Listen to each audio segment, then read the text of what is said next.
Bonjour à tous. Dans les précédentes vidéos, je vous ai déjà raconté l'histoire du Bouddha qui a atteint la libération. Mais je ne vous ai pas parlé des différentes phases dans son cheminement, dans sa quête vers l'éveil. Avec sa technique de recentrage de l'esprit au milieu de tout, le Bouddha était disposé à ne pas se laisser distraire, et à méditer seulement. Volontairement, il avait décidé d'orienter sa méditation vers le souvenir de ses vies antérieures, à réfléchir à la croyance de la réincarnation. Il lui fallut peu de temps pour obtenir un résultat. Dès la première nuit de sa méditation, il s'est souvenu de plusieurs vies, proches et très anciennes, plus de 100 000, dit-on, avec un degré de précision quasi parfait. Ce souvenir de toutes ces vies lui a donc permis aussi de se rappeler de toutes ses morts. Il est devenu un modèle dans l'histoire de l'humanité, et grâce à cette réalisation, la réincarnation possède une place essentielle dans les religions. Même les premiers chrétiens de l'histoire accordaient une possibilité à la réincarnation. Aujourd'hui, ce n'est plus le cas, toute trace de réincarnation a disparu du christianisme. Toutefois, de plus en plus d'Européens croient à la Renaissance, et parfois il s'agit de ceux que l'on s'imagine le moins, ceux qui ont un rythme de vie très dynamique, mais qui ont su accorder du temps à la méditation. L'un d'entre eux, par exemple, qui est un homme très célèbre et reconnu mondialement, dont je respecterai l'anonymat, a accepté la théorie de la réincarnation quand il était jeune adulte, parce que les autres religions et le travail qu'il menait ne suffisaient pas à le satisfaire. Seule la réincarnation lui a fait changer la notion de temps. Il ne comptait plus le temps comme un compte à rebours. Quand on ne réfléchit pas à la mort, on garde une vague idée de ce qu'elle est. Beaucoup d'entre nous attendent une preuve pour croire à quelque chose, mais l'absence de preuve signifie-t-elle forcément que ce quelque chose n'existe pas? Après tout, comme le disait Voltaire, 2 fois n'est pas plus étonnant qu'une fois. D'autres se demandent pourquoi nous n'avons pas le souvenir de nos vies passées. À nouveau, je répondrai que le fait de ne pas s'en rappeler ne signifie pas que nous n'avons jamais vécu auparavant. D'ailleurs, même dans notre vie actuelle, vous avez déjà perdu des souvenirs de votre enfance ou de ce que vous avez fait la semaine dernière. Sauriez-vous par exemple vous rappeler de ce que vous avez pensé il y a 5 minutes? Tous ces souvenirs existent, mais vous les avez oubliés, à tel point qu'on pourrait se demander s'ils ont existé réellement. Nous savons tous qu'il est parfois difficile de se souvenir de certaines choses dans cette vie, alors mesurez-vous le niveau de difficulté extrême de se souvenir d'éléments datant d'une ancienne vie. Et si on retourne le problème dans le sens inverse, nous pourrions nous aussi nous demander quelles sont les preuves qu'il n'existe pas de vie antérieure. Est-ce que finalement on ne se limite pas nous-mêmes en se persuadant que la réincarnation est impossible? La vérité, c'est qu'il n'y a pas de preuves tangibles. Les preuves de la réincarnation existent, mais elles ne sont pas implacables. Elles restent seulement évocatrices. Et quand bien même on vous présenterait une preuve tangible de la réincarnation, comment réagiriez-vous? Qui pouvait croire que l'Amérique existait avant sa découverte? D'ailleurs, même après, des hommes continuaient à émettre des doutes sur son existence. Donc finalement, ma conclusion sur la croyance envers une renaissance, c'est que notre nature humaine nous limite à l'accepter.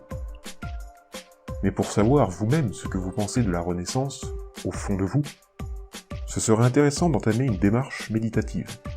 Je vous l'assure, beaucoup ont essayé et ont découvert sur eux-mêmes des choses dont ils ne se doutaient pas auparavant. Et quand on commence à s'y intéresser, vous allez voir que toutes vos appréhensions vont progressivement s'évanouir, que les voiles de l'illusion vont disparaître sur votre identité, votre vraie identité. La réincarnation pourrait bien vous paraître plus vraisemblable. Je vous ai parlé, il y a quelques secondes, qu'il existait des preuves évocatrices sur la réincarnation. Je pense que c'est le bon moment pour vous en présenter quelques-unes, à interpréter avec discernement. En effet, de nombreux témoignages existent sur la renaissance des êtres. Je vais vous parler de 3 cas, celui d'Arthur Flowerdew, Shanti Devi et de Kamalit Kaur. Mais je vais vous présenter celle d'Arthur Flowerdew dans un premier temps, parce que c'est l'histoire qui me surprend le plus à chaque fois. Il s'agit d'un Anglais qui, à 12 ans, a eu des visions d'une cité au milieu du désert.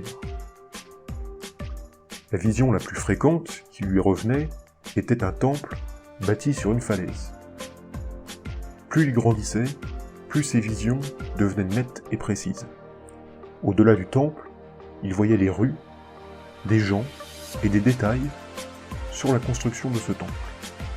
Cependant, Arthur Flowerdew n'y prêtait pas d'importance, jusqu'au jour où il vit à la télévision un reportage sur l'ancienne cité de Petra, en Jordanie. En effet, ce lieu correspondait parfaitement à ce qu'il voyait dans son esprit. Pourtant, il ne s'était jamais documenté sur cette cité. Attirant la curiosité de la population, il fut rapidement invité à une émission anglaise, la chaîne de la BBC. Son témoignage a ensuite attiré l'attention des autorités jordaniennes, qui décidèrent de lui offrir un voyage à Petra, pour vérifier les faits. Il est important de noter que juste avant son départ, un des meilleurs historiens sur l'ancienne cité s'est présenté à lui afin de l'interroger pour vérifier ses dires. Les détails qu'Arthur Flowerdew lui a présentés l'ont très rapidement surpris. Certains des détails qu'il apportait ne pouvaient être connus que par un archéologue spécialisé. Par la suite, il a décrit très précisément à la BBC ce qu'il savait de la cité, et après seulement, il se rendit là-bas pour comparer ce que l'émission filmerait avec ses propos. Il donna à la BBC 3 visions précises. Première vision, c'est un rocher en forme de volcan à l'entrée de l'ancienne cité.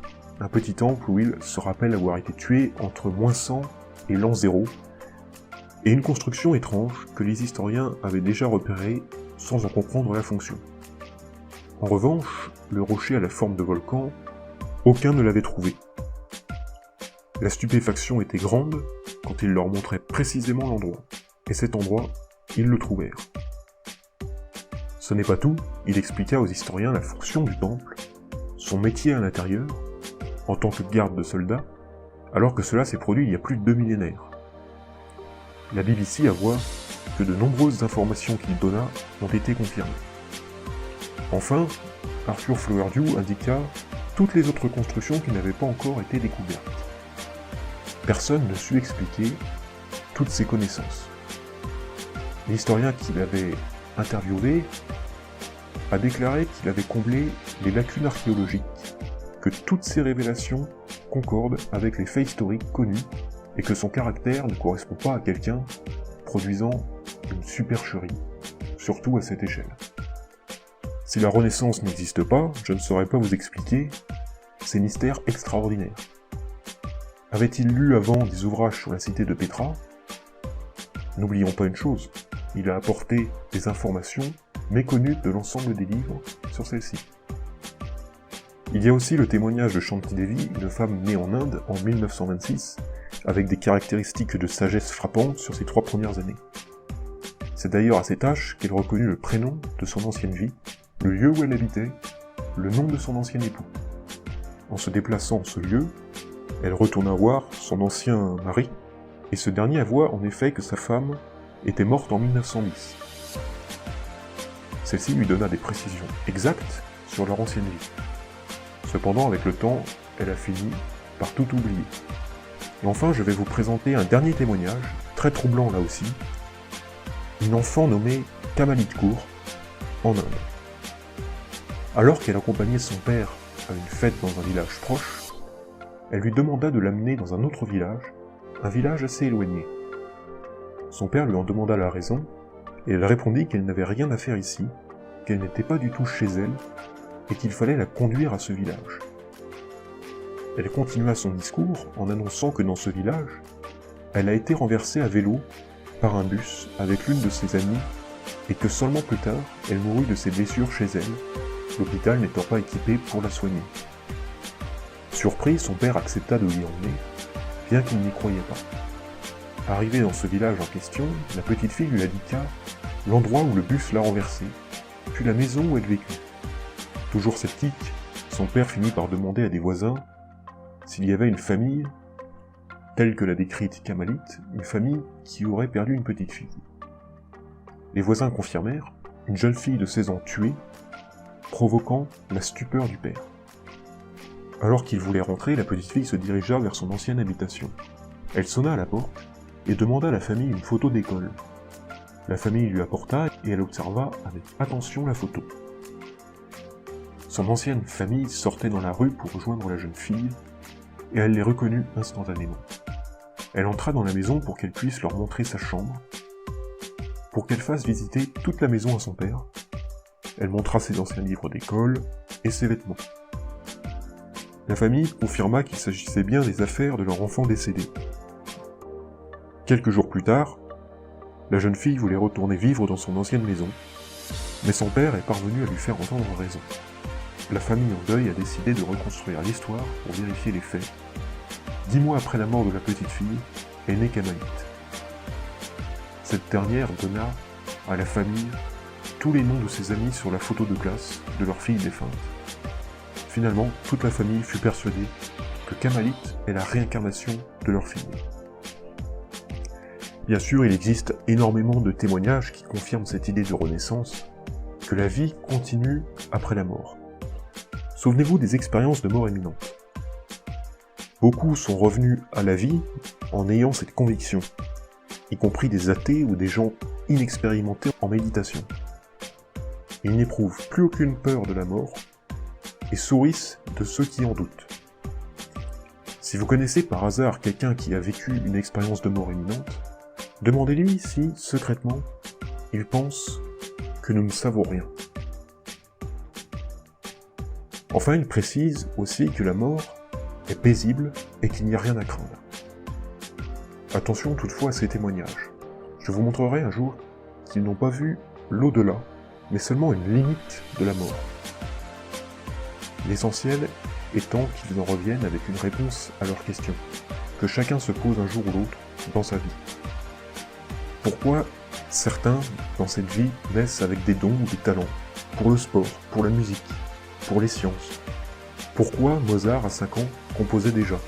Pourquoi Lionel Messi était-il si doué à son jeune âge pour le football? Pourquoi Einstein connaissait si bien la physique? Et enfin, pourquoi on ne se souvient pas tous de nos vies passées? Platon se posait déjà cette question, et on a suggéré une réponse dans le mythe d'Air, que je vous conseille de lire. Y a-t-il un dieu qui nous empêche de nous rappeler? Notre mémoire est-elle limitée qu'à une seule vie? L'étendue de toutes nos vies antérieures sont-elles si vastes? Peut-être que la réponse réside dans le fait qu'il ne nous est pas forcément utile de nous en souvenir. Je conclus donc cette vidéo avec cette dernière phrase que je vais vous laisser méditer. Bien naturellement, on se retrouve la semaine prochaine pour la suite de nos vidéos.